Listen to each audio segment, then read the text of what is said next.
Well, that 10% chance of showers and storms we talked about yesterday showing up right now on the north side of Tullahoma. Nothing severe, but some locally heavy rain. Could see a few more later this evening. The very latest forecast on the heat and their chance of storms coming up. It's 4 o'clock. The news starts now.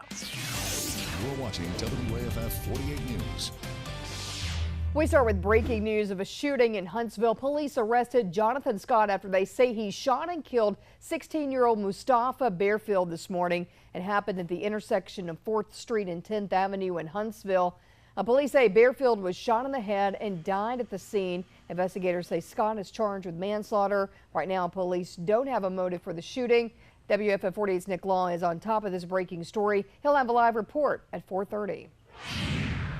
Breaking news update now out of Lawrence County. A man is arrested after a 6-hour standoff with police. The standoff started about 6:30 this morning in the Wren community of Lawrence County. The home is on County Road 96, just off Highway 33. Investigators say Daryl McCulloch tried to shoot his brother just after 6 this morning. The brother fled, but when deputies arrived, their mother was still inside. McCulloch let her go. About an hour later, around 12:15, the Alabama State Troopers tactical team rushed the armed man in the garage, shot him with rubber bullets, and got him into custody. WFF 48's Jack Madison has more on this standoff at 5 and 6.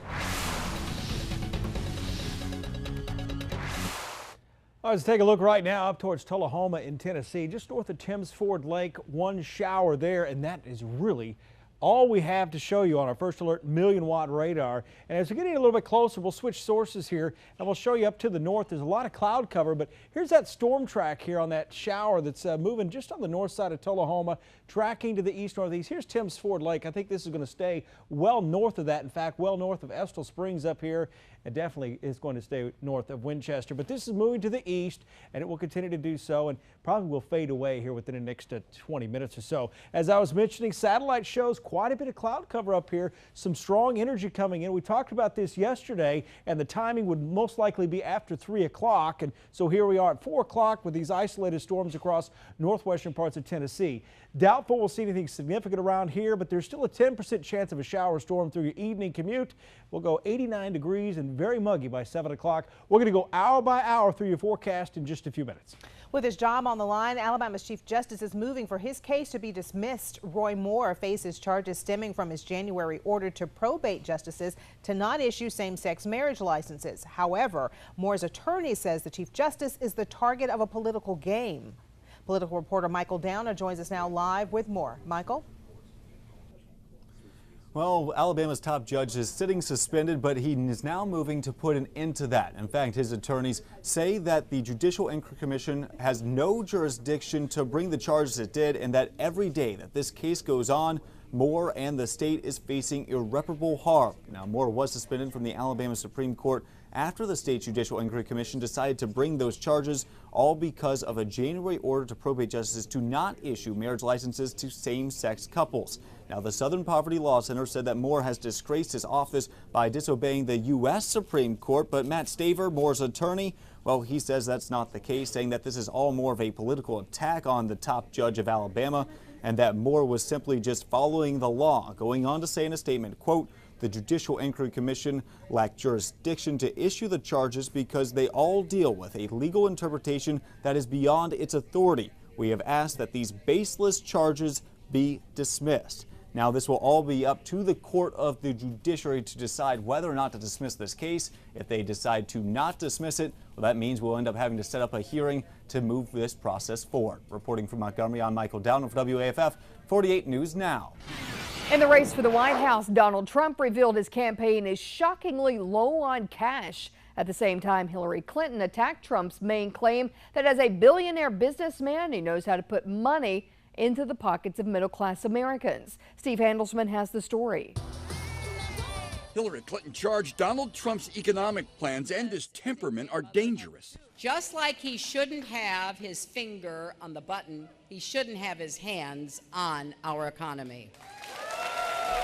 She was in Ohio, warning Trump would trash the auto industry there, stock prices, and family savings. We can't let him bankrupt America like we are one of his failed casinos.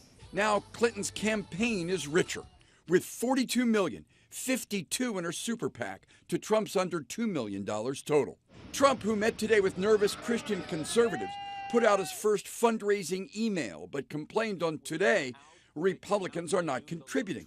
I'm having more difficulty, frankly, with some of the people in the party than I have with the Democrats because they don't want to come on. Might he pay like he did in the primaries? I have a lot of cash, and I may do it again in the general election, but it would be nice to have some help from the party. Instagram is free.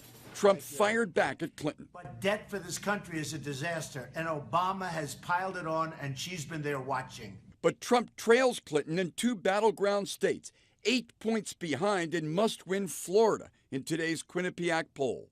A stumbling start, fewer staff, and less money than the Democrat. Clinton has about 700 staffers, Trump now about 70. That's what it takes to run a few Chipotle restaurants, said one worried senior Republican. Not a 50-state presidential campaign. From Washington, Steve Handelsman, WAFF 48 News Now. A Bob Jones High School baseball player is back at practice. 1 week ago, Austin Robinson was hit in the chest with a ball and hospitalized. Austin surprised his team by showing up to this morning's workouts. He'll be cheering them on as they play Huntsville High School tonight. I feel very lucky to be alive right now. I just thank God for allowing me to be on the earth right now. Austin says he feels great and he'll be ready to take to the field next spring for his senior season.